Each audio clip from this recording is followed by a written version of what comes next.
Thanks everybody for showing up to this. My name's John Foster. You're all, I'm sure, aware, but if I don't say it, at least one person will have no idea who I am or why I'm talking to you. I'm a reference librarian at Mentor Public Library. I have a PhD in history from the University of Washington, which is centered on Germany, but I read lots of books. So, and it was funny. I was driving along with my son today. I was driving my son to school, and he said, "Papa, are you smart?" And I'm like, "Well, I don't know. Some people seem to think I am, and I'm not sure what you mean by that." And he's like, "Well, no, but are you smart?" And I'm like, "Well, I've read a lot of books, so I can pass for smart." Chickamauga is this really remarkable battle. I got into this topic actually. Todd Arrington, who until recently was the head ranger at the James A. Garfield National Historic Site, although he has now gone off to the Eisenhower Library, and I'm very sad about this. You've seen his lectures. He's really, really knowledgeable. But anyway, we put together this thing. We put together some collaborative programming. In one of these collaborative programs, I ended up talking about the Battle of Gettysburg, which is like being in a room with Renoir and being like, "Here, would you like to see my watercolors?" Like Todd knows so infinitely much more about the Battle of Gettysburg than I do, that in the middle of it, I kept looking over at Todd and being like, and then he told me, he's like, "That's a solid B+." In the course of one of these things, I ended up doing a fair amount of reading about the Battle of Chickamauga. Chickamauga is something of a forgotten battle, in the sense that when you think about the battles in the Civil War, you think about Bull Run because it was the first one.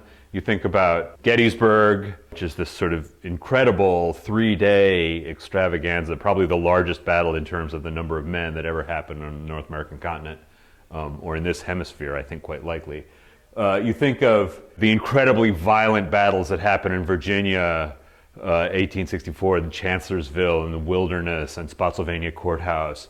And then if you're thinking about the West, you think of Shiloh, sort of the first real test of the Union Army in the West, where the day is kind of saved by Don Carlos Buell rolling up at the right time, and the incredible stand of the Union troops in the Hornet's Nest. Or you think of Vicksburg, another incredible campaign where Ulysses S. Grant kind of bangs his head away against this strong point for the better part of several months, and then finally has a kind of brainwave about how he's going to achieve his goal, and wins the victory, which in a lot of respect is the sort of pathway to his greater reputation as the leader of the Army of the Potomac. Chickamauga happens in September of 1863, and 1863 is the year really when the Civil War transforms. 1863 is the year of the Emancipation Proclamation. You can sort of say, well, what did the Emancipation Proclamation do? Critics of the Emancipation Proclamation are fond of pointing out that it didn't actually free any slaves. But it was an important moment. They were sort of considering doing it around the time of Antietam. But then they'd had a series of reverses, and Lincoln said, well, if we do it now, it'll be like the last shriek on the retreat.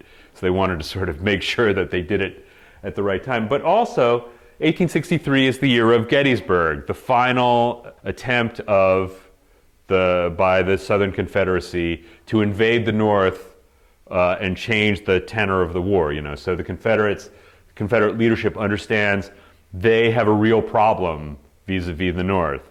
They don't have anywhere near the amount of industrial capacity that the North has. They don't have the population that the North has. New York City was larger than the 10 largest southern cities. Brooklyn, which was not a part of New York City at that point, was also larger than the 10 largest southern cities.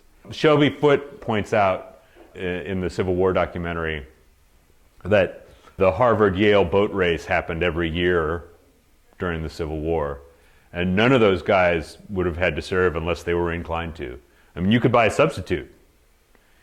Any of you here, if you had a couple $100s, could buy a substitute and get them to serve for you, which is a weird thing to think about now. I mean, really, but then where are you going to find a substitute? Where are you going to find some guy who's hungry enough for $200? Anyway, I mean, $200 in 1860 money, which is obviously more now, but 1863 really is a point at which the war changes fundamentally. Once again, so the South had tried to invade the North at the time of the Battle of Antietam. That had sort of come to grief. They tried to, Antietam was essentially a stalemate, but the South ends up the Confederate Army ends up retreating. Also, 1863 is the point at which the Southern Confederacy is cut in half in the course of Grant's victory at Vicksburg. In 1864, we'll get to sort of at the end of it, the war changes again, and it changes in ways that are fundamentally connected to Chickamauga. So one of the key features of the geography of the Civil War is the political coloration of Tennessee, if you will. So that Western Tennessee tends to be very strongly Confederate supporting. Eastern Tennessee, especially Chattanooga, tends to be strongly Union supporting. And Abraham Lincoln and the rest of his government were very anxious that the eastern part of Tennessee should be liberated from Southern control. And he assigns an army under a general named Rosecrans to make this happen. At a certain point, they take the Cumberland Gap. Then they're forced to kind of pull back from it because the Confederates know that although Eastern Tennessee in and of itself is not the most crucial area in the war, you can see Eastern Tennessee, once again, in and of itself, maybe not necessarily that important, but it's the gateway to the Old South. It's the gateway to Georgia and Alabama, these parts of the South that have not been touched by the war in 1863. By late 1863, Virginia is almost tapped out. The farms have been gone over by, soldiers have been tromping around in Virginia for the best part of 3 years by this point. So the real heartland of the Confederacy, Mississippi, Alabama, Georgia, the heartland in terms of the productive force that they have remaining, like where they're going to get their food, where there's unused population that can serve in the Confederate armies. Now, I went to library school at the University of North Carolina, Chapel Hill, and you will find at the Southern Historical Collection much evidence of the fact that the state of North Carolina provided the largest contingent of troops to the Confederate armies of any of the southern states. And it was very difficult to get the states further south to give up troops. As a matter of fact, Georgia was especially difficult about giving up its troops. The governor of Georgia whose name I believe was Cobb, was a very intense man. This is the problem with the Southern Confederacy generally as an organization, right? So I was telling this story earlier on, and I'll tell it now because it doesn't really relate to the immediate aspects of the battle, but to one of the figures. George Thomas, who plays a very significant role in the battle, he was a Virginian. He had trouble getting on in the Union Army, and it was because he was a Virginian and they kind of didn't trust him, or they sort of looked askance at the fact that he was a Southerner. But he was very anti-secession, very pro-Union, and after one of the other battles in this region, they were sort of laying out a cemetery for the troops that had fallen there, and Chaplain came to him and said, "Do you want us to lay the graves out by state?" To which Thomas famously said, no, mix them up. I've had about enough of states' rights. And that was the problem of the Southern Confederacy. Each state in the Southern Confederacy viewed itself as a foreign country, as its own country.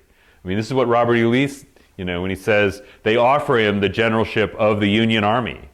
And he says, no, I can't fight against Virginia. Virginia's my country. I like Ohio. I'm really from Washington State. I assume at some point I'll move back to Washington State because that's where most of the people I know are. But I do not view Washington State as a separate country. It's definitely very different than Idaho. I will just let you know. And I certainly prefer Washington to Idaho. But I don't think that we should have an ambassador to Idaho, which seemed to be the attitude of a number of these people. Rosecrans sets himself up, and he becomes kind of fascinated with preparing for what he sees as the coming struggle. So there's already been several large engagements between these what are called Western armies. This is the West in terms of the Civil War. At Shiloh, at Stones River, at Murfreesboro. Rosecrans is a very canny man, but he's a very careful man. And he decides that the first thing he wants to do is put together as much in terms of men and materiel as he possibly can. So he builds a supply base that was so enormous that one Union officer showed up and said that, he never saw at any other point in the war, earlier or later, 40,000 cases of hardtack stacked up in one pile.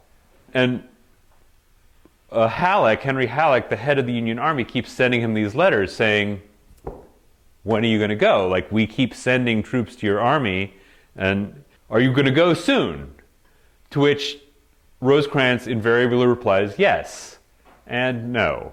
Yes, we are planning to go as soon as it's practicable. No, that's not right now. But we hope that it is soon. And all throughout the early summer of 1863, when things are happening, right? So the Union is getting invaded. This is also around the time of Southern cavalry raid that gets into Southern Ohio, right? Which really focuses people's attention in a very unfortunate way. I mean, Ohio is, in a certain sense, to the Union what North Carolina is to the Confederacy. Although, and here those of you who've lived in Ohio for a long time will know that the part of Ohio that I'm talking about really is the part from Columbus northward, because there's a really, not to diss Cincinnati or anything, but that part of Ohio is very much more like Kentucky than it is like here. I mean, it just is, like, economically. Although, I mean, sorry if I digress, but that's the nature of me. Sorry. There's this really interesting passage in Tocqueville's book about touring around the United States about how he went through the South and he thought everybody was sort of like lazy, and there was no industry, there was no sort of enthusiasm or whatever. But he said, as soon as you cross the Ohio, as soon as you get up into the north where there's no slavery, and this was the point he was making, everything is energetic, there's people moving around doing stuff. And okay, so Tocqueville had a point to make here, an axe to grind, if you will. But at this point in the structure of the United States, Southern Ohio is a lot more like Kentucky and Tennessee than it is like Cleveland. I mean, Cleveland, by the way, the Civil War makes Cleveland in a lot of respects. I mean, I forget the exact statistic, but it's something like there were 2 foundries in Cleveland before the Civil War, and there were like 30 afterwards. I mean, like, the industrial base of this town was really made in the context of the Civil War, partly because, here we are sitting on this gigantic cold lake, so we're connected to the rest of the Union in a way that the Southern Confederacy will never touch. There is simply no way on God's green earth that any Southern army could dip their toe in Lake Erie. They would never get close. And what that meant was that the lines of communication and the lines of supply for the larger Union war effort are completely beyond the capacity of the Southern Confederacy to touch. So Rosecrans is finally sort of spurred to movement, and in July of 1863, he stages this campaign where he moves down toward Tullahoma. And so they start out, they've got this huge organizational push going. They get out and they march, and the first thing that starts happening the morning of the march, the people in Washington are like, oh God, this is great. We're finally, Rosecrans is finally doing something. They start out and it starts raining. And it rains for about 15 days. And one Union trooper said, it was no Presbyterian rain either. It was real Baptist rain. Said that so pretty soon the roads are reduced to mud up to the axles of all these wagons. But even at that, Rosecrans has things so well planned out that he manages to push Braxton Bragg back out of Chattanooga and back beyond the line of ridges, Missionary Ridge, south of Chattanooga, and into northern Georgia.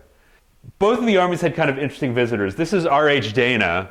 If you're interested in sort of adventure books, R.H. Dana, when he was a young man, took ship and sailed around as a sort of seaman, and he wrote this book called 2 Years Before the Mast, which is a really just fabulous book. He was from a kind of Boston blue blood family, and he was sent by the government to sort of observe Rosecrans's army and to see what was going on. Dana was a very smart guy, but he habitually seemed to tell people what they wanted to hear. So in the time, he has a very good impression of Rosecrans, and he sends back these reports saying, well, Rosecrans is a really detail-oriented guy, and he's getting things organized.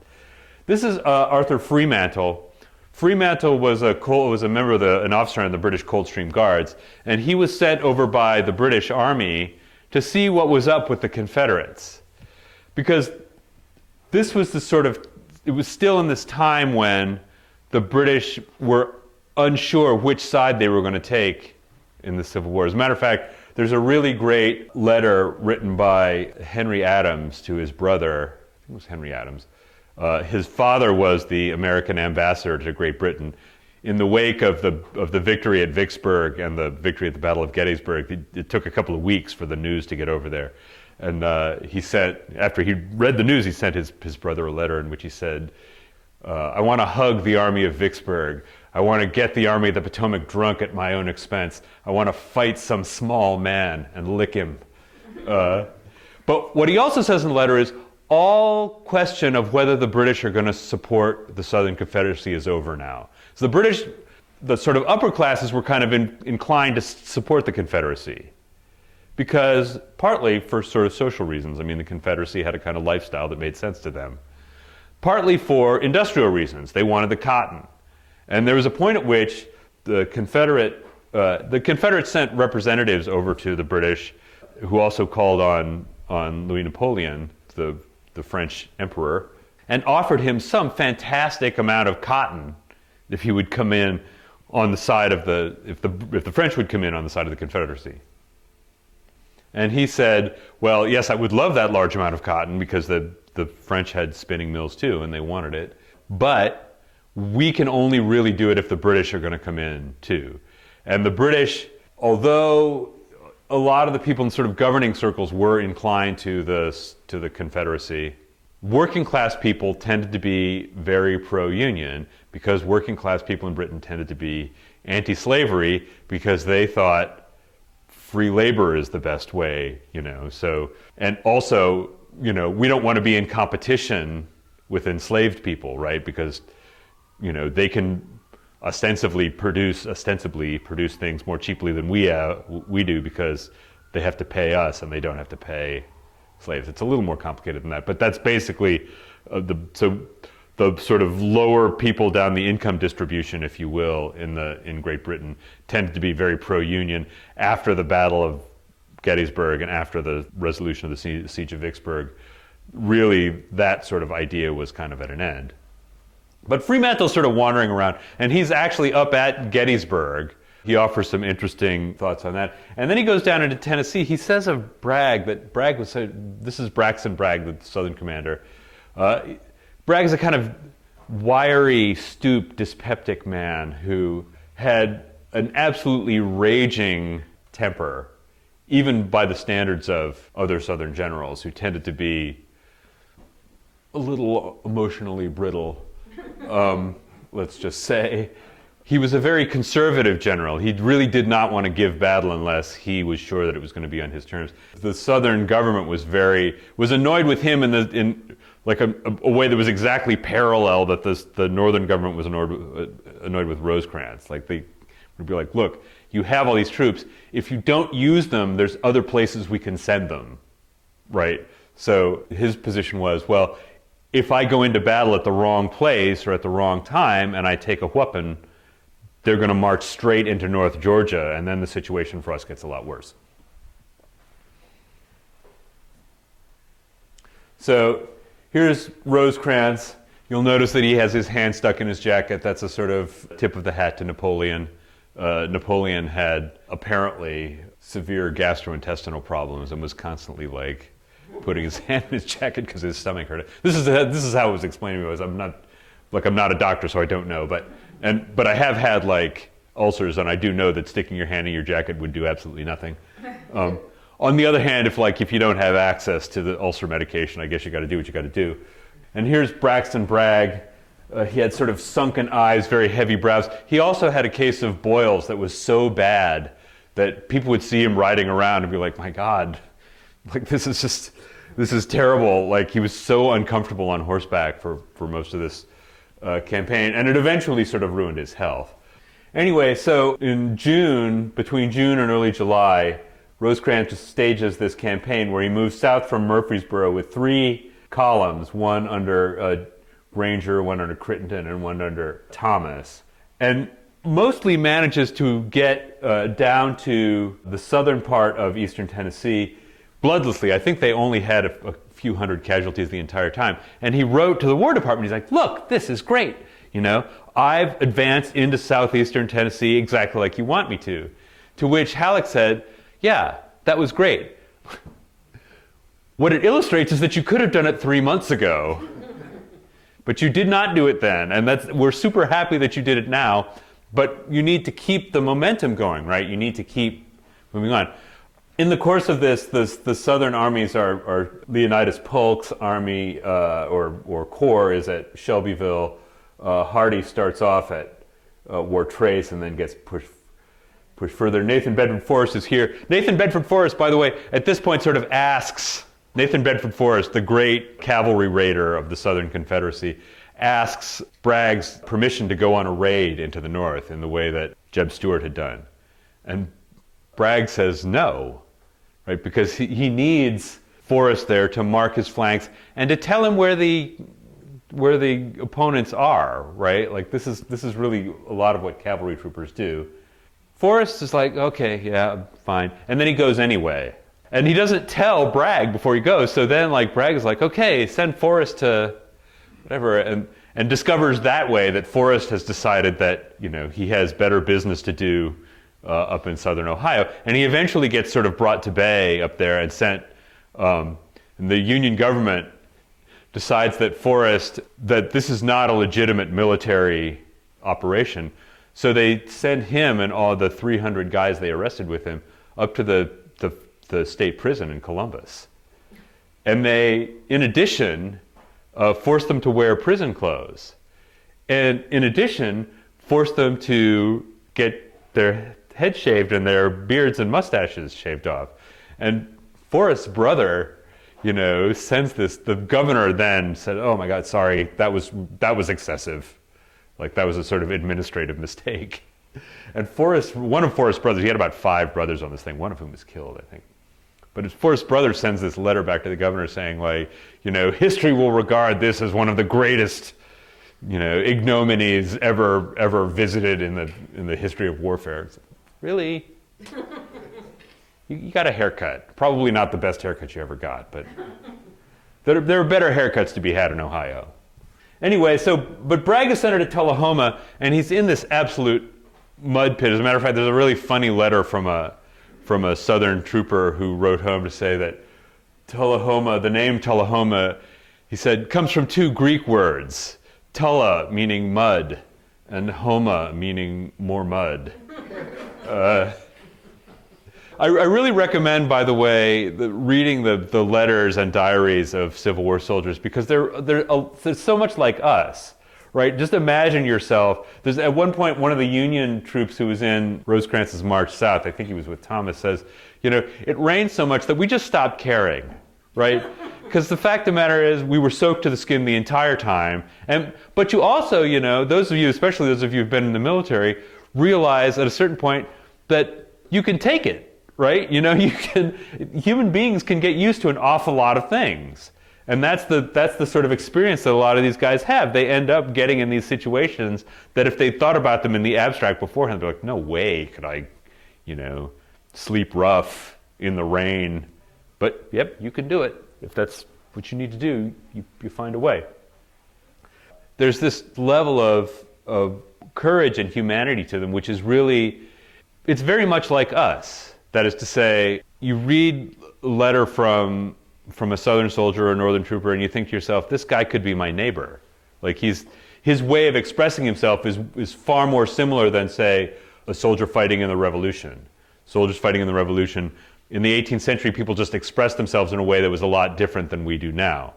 Common people who were literate during the Civil War tend to express themselves in ways that are... I say this, I read a lot of letters when I was working in Southern Historical Collection, and that, they use phrases like "on the go." I was on the go all week, which I never really knew was a phrase that happened in the 1860s. Or this is, one of my favorite stories. There's a letter by Elisha Hunt Rhodes. Elisha Hunt Rhodes is on guard duty in Virginia on this river, and he and his guys, they're standing there, and they see a party of Confederates and women on the other side, and they realize that one of them is Stonewall Jackson. He said, we saw them, and we waved to them, and they waved to us, and he finishes by saying, we could have shot him with a pistol, but there's an agreement between the pickets that we will not fire, because it does no good, and in fact is simply murder. And that's a pretty soldierly thing to say, right? That like, when it comes around to the time that we're all going to be shooting each other, we'll have plenty of opportunity to shoot each other. But we're on guard duty over here, you're on guard duty over there, you're not coming over the river, we're just keeping an eye on each other. So let's not make this any worse than it has to be by taking pot shots at each other, because there's no point, it doesn't affect the outcome of the war. Anyway, I find the Civil War a really fascinating topic for this reason, because these guys are so much like us. This is a new repeating rifle. So there was a fellow named Wilder who was an Indiana industrialist who got command of a division. They were captured and then paroled. So this is what happened a lot of times. Like it was expensive and difficult to hold lots of prisoners, right? So a lot of times, if bodies of men would get captured, they would then be paroled. They would then be sent back. They'd be traded off for northern people. Or southern, I mean, it worked both ways. So he was very embarrassed by this, and he decided that he wanted to sort of get a leg up. So he found this new repeating rifle that they had been trying to sell to the government, but which the government was not buying, because military acquisitions people tend to be pretty conservative. And they're all using the rifled musket, which is shooting this like 50 caliber ball, which is accurate only to about maybe 600 yards, I think. Don't quote me, internet, like I've forgotten the number, but it's a nasty weapon, right? Like if that ball hits you here, chances are you're losing your arm, because it's going to pulp all the bone that's in there, and that's it. It's not especially accurate, and the best, most skillful user of this weapon can get off 3 shots in a minute. More like 2 would be average, even for people who are familiar with using it. This thing has a little rod full of bullets with 7 shots in it that goes in this spring-loaded deal here in the stock. And you can fire off 14 bullets in a minute. So just think about that. There's like 500 guys in your unit, and say they're firing just conservatively twice a minute. That means 1,000 shots in a minute. Now multiply that by 14. That's a much higher volume of fire. Wilder buys a whole bunch of these things on the government, on his own, from his own money. He gets the government commitment that eventually they'll repay him, and then he gets all the guys in his unit to sign sort of vouchers saying that they'll give up their pay to get these weapons, and then the government will reimburse them. And these guys start out as infantry, but then in Rosecrans' army, they end up getting mounted. So they're not really cavalry, but what they are, they're called I think like the Lightning Brigade is what they were called. And they would just show up at these places, and the first time they ended up in an engagement, which is one of these gaps along the sort of row of large mountains separating Chattanooga from North Georgia, the guy who was writing about it said that the Southerners went down like sheaves of wheat. I mean, it was just because like all of a sudden these guys show up and they can just keep shooting. By the way, those of you who know Tom Matowitz, he actually owns one of these things, and he keeps like asking me if he can bring it to something at the library, which he can't, because you're not allowed to have firearms in the library, even ones that nobody has fired since, however. But hopefully at some point we can arrange something we can bring, because I want to see it. Like it's a really fascinating. Where was that developed? The armaments company that made it was, I believe, based in Massachusetts, although not in Springfield, but it's a U.S. domestic product. Here's Chattanooga at the end of kind of Lookout Mountain, and what you have is this sort of series of hills, and the Union troops are on one side, and Bragg's troops are on the other. And somebody says to Bragg, well, you know, this is good country for a fight, right? And to which Bragg says, well, the thing about mountains is they make it hard to see where your enemy is. And this like row of mountains is kind of like the wall of a house with a bunch of rat holes in it. We just never know where the Union troops are going to come through. And in fact, what Rosecrans does is a basic violation of standard military tactics. So you're supposed to concentrate your troops, right? Especially in this era of warfare where the idea was concentrate your troops, concentrate your fire, but also because you don't want to get separated and allow your opponent to defeat you piecemeal, right? But Rosecrans says, okay, so we're going to send McCook south. He's going to go through Winston Gap, which is down into Alabama. This is the Alabama-Georgia line. This is the Tennessee line right here. We're going to send Crittenden through the Rossville Gap here, and here's Chickamauga Creek. And then we're going to send Thomas through Stevens Gap here. Bragg gets sort of wind of what's going on. He has people manning the gaps. And what he decides is what he wants to do is try and get the Union troops to go into this sort of area where the southern end of Missionary Ridge is kind of embraced by a spur of Lookout Mountain. And it's a little area that's called McLemore's Cove. And Bragg's idea is if we can get the Union Army or some subset of the Union Army in there, then we can grind them because this is a 1,900-foot rise behind them. So if we can get in there, we can just grind them down. And then if they want to send troops in there to try and help out, so much the better because we'll grind them down too. The idea was that it would be like a meat grinder. Bragg had two problems in executing the strategy. One was that his corps commanders tended to be somewhat dilatory in accomplishing their missions, and most of them thought that they could replace him, especially in Leonidas Polk. Polk is up here at Lee and Gordon's Mills, where he's set up his command post. But also, George Thomas is a very canny guy, and he gets down into McLemore's Cove and immediately realizes the kinds of things that are likely to happen if he stays there. So he's there for a couple of days, and then part of McCook's body of troops gets down there too. And then they realize, oh, this is a bad place. We got to get out of here. And what we need to do is extend down. So Thomas pulls back and then moves through. McCook ends up moving around the south. And basically, so what their idea is to try and convince Bragg that one of these is the main group and then get McCook around to his rear.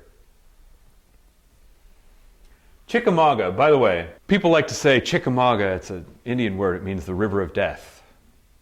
Chickamauga probably, there's some debate about this, what Chickamauga probably means is stagnant water, which is a lot less compelling than the river of death. But so these are incredibly complicated maps, sorry. The reason I put this up here, and it wouldn't be much better for you if you were close enough to actually see it, but what you can see is a lot of squiggly blue lines. And the point of this is to know that this is Rosecrans's movements between August 15th and September 8th, moving south from Murfreesboro and then Winchester down into northern Alabama, northern Georgia, and it's incredibly complicated. And so once again, this is Rosecrans's idea. So we're going to have this kind of like misdirection. We're not going to let the Southerners focus on exactly where we are. We're going to create confusion, and it works. I mean, Bragg is very perplexed at what he thinks that the Northerners are going to try and do. And then you see, once again, we get to September 11th. Here's McLemore's Cove. Negley is in there sort of briefly, and then realizes, hey, once again, I don't like it here. But the two armies sort of face each other for about 2 weeks, each sort of moving around. And there was a number of Southerners from the Army of Northern Virginia who had come with Longstreet. Longstreet had been detailed by General Lee to come sort of help out and maybe kind of move Bragg along. And one of them said to one of the commanders in the Southern sort of Western Army, "You guys, back in the East, when two armies face each other, usually we then go ahead and fight." And to which the Southerner says, "Well, out here, you know, we like to do a little moving around for it. But trust me, when it comes to it, it's really going to come to it." This is a drawing by Alfred Wood, the artist who mostly worked for the New York Times, of Confederate troops marching into the battle. And this is from Stephen Woodworth's Six Armies in Tennessee, by the way, which is it's a little old at this point, but an absolutely fabulous book. "The land between Chickamauga Creek and the Lafayette Road was gently rolling, but almost completely wooded. In the woods, no officer above brigadier could see all his command at once, and even the brigadiers could see nobody's troops but their own and perhaps the enemy's. Chickamauga would be the classic soldier's battle, but it would test officers at every level of command in ways they had not previously been tested. An additional complication was that each army would be attempting to fight a shifting battle while shifting its own position. Each general would have to conduct a battle while shuffling his own units northward toward an enemy whose position he could get only the vaguest idea. Strange and wonderful opportunities would loom out of the leaves, vines, and gunsmoke, be touched and vaguely sensed, and then fade away again into a figurative fog of confusion that bedeviled men on both sides. In retrospect, victory for either side would look simple when unit positions were viewed on a neat map, but in Chickamauga's torn and smoky woodlands, nothing was simple. The Chickamauga battlefield was heavily wooded, by and large, to a much greater degree than... So a lot of what happened in Antietam is a slugging match where two groups of guys stood sometimes just yards apart and shot at each other. Similarly, Gettysburg, okay, there's Sherfy's Peach Orchard, but that's not a heavily wooded area. There's some wooded fighting on the first day of Gettysburg off on the other side of town, but by and large, it's in open country. Chickamauga, if you want to look at a battle that it approximates in a way, it approximates Chancellorsville even more the Wilderness. The wooded cover is not as heavy as it is in the Wilderness in Virginia, but it did make it impossible for troops to see very far and for the people trying to control them to see where they were. So this is the first day of battle with Reynolds, Brannan, Van Cleve, and Baird coming up to the Lafayette Road. Here's the Widow Glenn's house. That will eventually be the Union headquarters. Here we see the Southerners oriented kind of northeast to southwest, in part along Chickamauga Creek. Then they ford and start heading into the Union lines. This series of maps, by the way, is all the same. So this is the exact same square of ground. So I found a series of them, and it kind of helps to see where things are moving. So once again, now Rosecrans has moved his troops up. He's got Brannan out on the left side under Thomas. He's moved up to the Widow Glenn's house.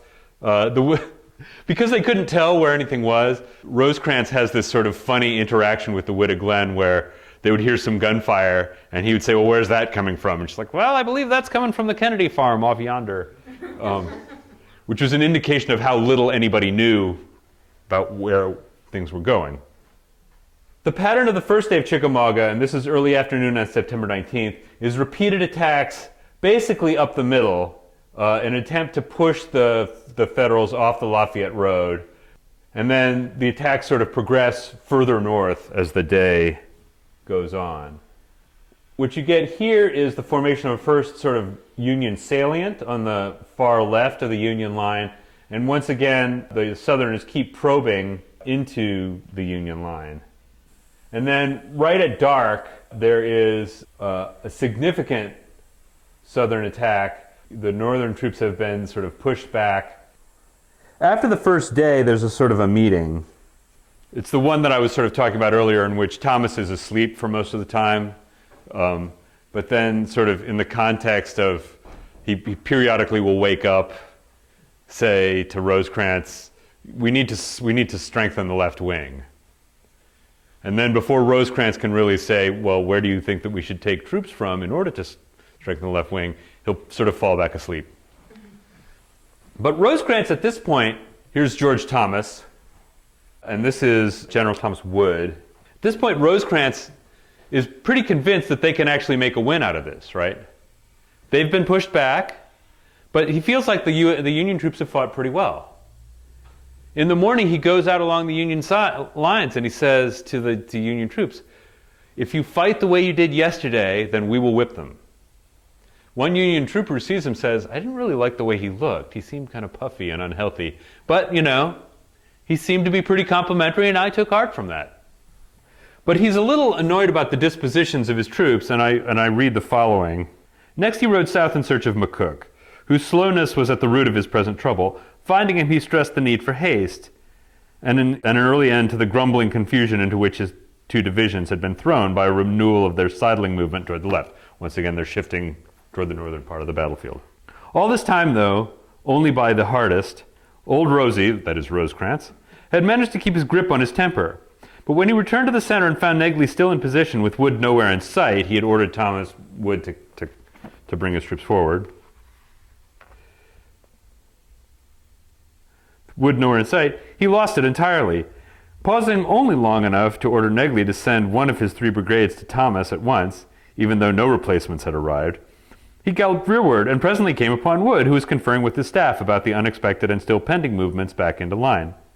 What is the meaning of this, sir? Rosecrans barked at him. You have disobeyed my specific orders. By your damnable negligence, you are endangering the safety of the entire army, and by God, I will not tolerate it. Move your division at once, as I have instructed, or the consequences will not be pleasant for yourself. Wood, a 40-year-old Kentuckian, flushed at being upbraided in the presence of his staff, but as a West Pointer, regular army man, and a veteran of all the army's fights from Shiloh on, he knew better than to protest. Choking back his resentment, he saluted and put his 3 brigades in motion. So, anybody here who's ever gotten a battering in front of the people they work with like that will know what an unpleasant situation that is, right? This is the kind of thing that has consequences. So this is the Lafayette Road, which is probably the only sort of open area. So finally, there's a series of attacks along this line leading up to this position. But what happens is, oh, by the way, at the meeting the night before, notes are being taken by a young officer named James A. Garfield, a former school teacher, former lay preacher from the great state of Ohio, who takes down the orders that Rosecrans offers up and then distributes them to the divisional staffs and the corps staffs. There's a point at which, in the middle of this, Rosecrans sends an order to Wood to tighten up on Brannan's division. What he does not know is that Brannan's division has already moved into place, and so Wood is being ordered. The orders that he sent to Wood, who he's already shouted at in front of his staff, are no longer relevant, right? Because Wood can see that Brannan's troops are there. So the only thing that those orders can mean in the context in which they're given is that he should shift around to the other side. One of the other divisional commanders was there, I think it was Davis, was like, look, clearly this is a mistake. It's obvious what you should do. Wood is like, no. Rosecrans ordered me. So I'm going.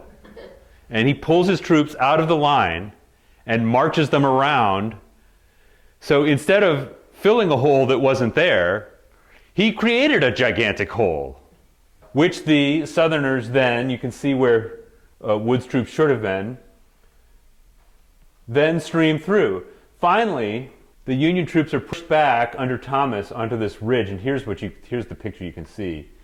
Fighting this intense rear guard, which they fight for most of the day, keeping the Southerners from pushing them back and causing a rout of the Union Army. In the middle of this, but he doesn't really know what's going on the rest of the battlefield, Thomas doesn't. He's mostly focused on what's happening on the left wing of the battle. In the middle of this, Rosecrans sends Garfield to sort of find out how Thomas is doing. And they have a conversation which is not, the substance, the text of which is not recorded, but was of the kind, well, General Thomas, you're doing great work here. We're regrouping in Chattanooga. Hope to see you there. And at this point, Thomas realizes that the rest of the army has gone, basically, and that they're fighting on this salient. And this is what, this is a representation of the guys up on this ridge. You can see they've got repeating rifles, which was not characteristic for most of them. There's a guy with a musket. You can see the musket because it's got the ramrod. By the way, how intense would that be? Like, you're standing there in front of the Dunker Church at Antietam. Rufus King's black hats slugged it out with North Carolina troops who were standing in that parking lot. I mean, and imagine loading up a musket and having guys that far away loading up on you and having to stand there, like, stick the cartridge in, tamp it down, pull it up and fire it. You know, I mean, just like the fact that those guys could stand there in the middle of that kind of experience is very intense. At the end of the day, on September 20th, Bragg ends up holding the field. Dana sends back the following reports to the Lincoln government. I judge from intimations that have reached me that in writing his own report of Chickamauga, General Rosecrans will elaborately show that the blame of his failure in this great battle rests on the administration. He didn't get support from the central government. That is, on the Secretary of War and the General-in-Chief, Halleck, who Rosecrans profoundly didn't like, who did not see that Bragg would be reinforced and who compelled him to move forward without cavalry enough and very inadequately prepared in other respects. Now, at this, you know, Rosecrans goes into this battle with around 60,000 effectives. Bragg has roughly, I think, about 45,000. The Southern armies function a little differently in the sense that they had slaves with them that could do a lot of the sort of menial stuff that lower-ranking soldiers in the Union Army would have to do. So Southern Army tended to have more like immediately ready for battle effectives than it's a relatively larger proportion of the actual number. I have never seen a public man possessing talent with less administrative power, less clearness and steadfastness in difficulty, and greater practical incapacity than General Rosecrans. He has inventive fertility and knowledge, but he has no strength of will and no concentration of purpose. His mind scatters. There is no system in the use of his busy days and restless nights. Under the present circumstances, I consider this army to be very unsafe in his hands. Rosecrans retreated to Chattanooga, where he was very confused about what had happened. Lincoln said he had heard, confused and stunned, like a duck that had been hit on the head. The eventual outcome of this was that William Tecumseh Sherman, another Ohioan, was put in charge of the Western armies. Just to sort of give you a small statistical answer about this, by the way. In the course of the battle, the Union suffered 1,657 killed, 9,700 plus wounded, 4,700 plus captured or missing. The Southerners, Bragg's army, suffered 2,112 killed, 14,600 wounded, 1,400 captured or missing. Still, okay, so this is an interesting thing about the Civil War. The Confederates ended up holding the field. And in fact, which is the sort of definition of a victory, although, you know, one of the things that the Union leadership knew, and eventually it took them a while to kind of make it explicit, was that a one-to-one trade with the Southerners was a win for the Union, because the Union's population was larger. Person for person, given how many people were involved, that is to say in terms of proportion, that makes that the bloodiest battle of the Civil War.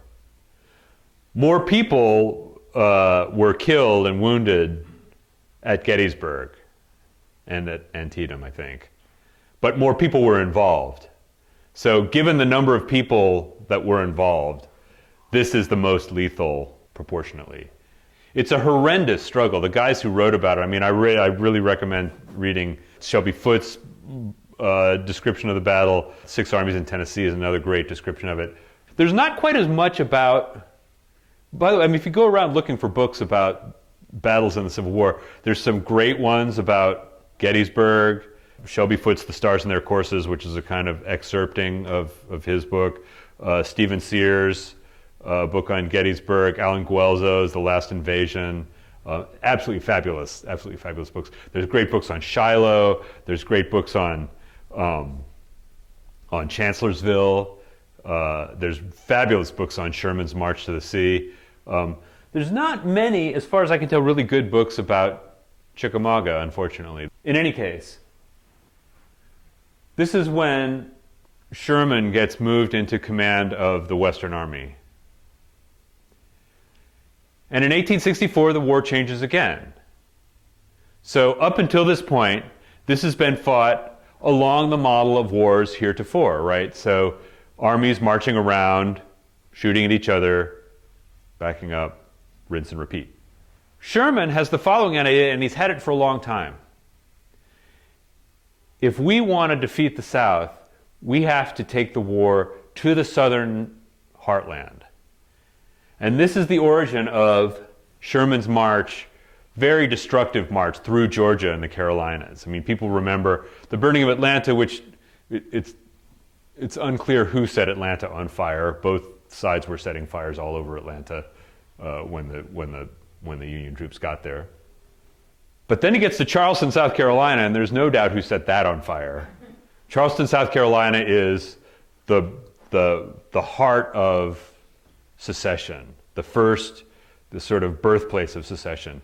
And Sherman really lets them know, like, this is payback for this thing that you've set in train. And that idea of going through and attacking the enemy base areas as opposed to attacking the enemy's army is really a new idea in warfare in the Atlantic world. Like, you really don't, I mean, you can go back to the 30 Years' War where there were kind of depredations, but that was just because they needed food. But this idea, we're not going to go looking for Confederate armies. We're going to go into the place where the Confederates are making their food, where their families live. And then maybe the Confederate soldiers will think to themselves, you know, what am I doing up here? And I can tell you from having lived in the South, that is to say in North Carolina, Sherman's name is not very fondly remembered in that part of the country to this day, and I am not kidding. People really still, I mean, he didn't really get to he got to North Carolina sort of at the very end, right? But Sherman's march through Georgia and the Carolinas is still remembered to this day in the Southern cultural memory as really horrifying, you know, as this real change in warfare. So Chickamauga represents this kind of axial point, if you want, in the way the war is being fought. So after Chickamauga, before Chickamauga, you get sort of old-style warfare, kind of warfare that would have made sense to Fremantle, right? Fremantle, he goes to the sort of Confederates, and he's like, well, you know, he's like looking at their drilling, and he's like, so when are you guys going to form up into squares? To which Bragg says, well, the kind of country we're in doesn't really allow for cavalry charges in that way, so we don't really do the whole squares thing. But the kind of war that was going on up to that point was the kind of war that absolutely made sense to Fremantle and any other European military expert who would have looked at it. After Chickamauga, which is this wild exchange in a wooded area, you get, first of all, Sherman attacking the civilian population in a lot of respects. I mean, not attacking the civilian population in like the way the Romans did, but you know what I'm saying. And you get Grant, who says, you know, during the Battle of Spotsylvania Courthouse, I propose to fight it out on this line if it takes all summer, right? So we're not going to fight, you know, maybe we get beat, we step back. Grant is like, we're going to fight, and then we're going to move by the left-hand side, or move by the right-hand side, I guess was what Grant was doing. We're going to maintain contact with the Southern Army because a war of attrition benefits us. We have more people, we have more stuff. So this is the point in which the roots of that are seen. I mean, it's looked at as a Southern victory, right? The Southern side loses more killed. And this is a point at which the Northern armies start to realize, like, this is a winnable war, but we've got to win it on different premises than we've been winning it so far, than we've been fighting it so far. All right. That's what I have. Thanks for your attention.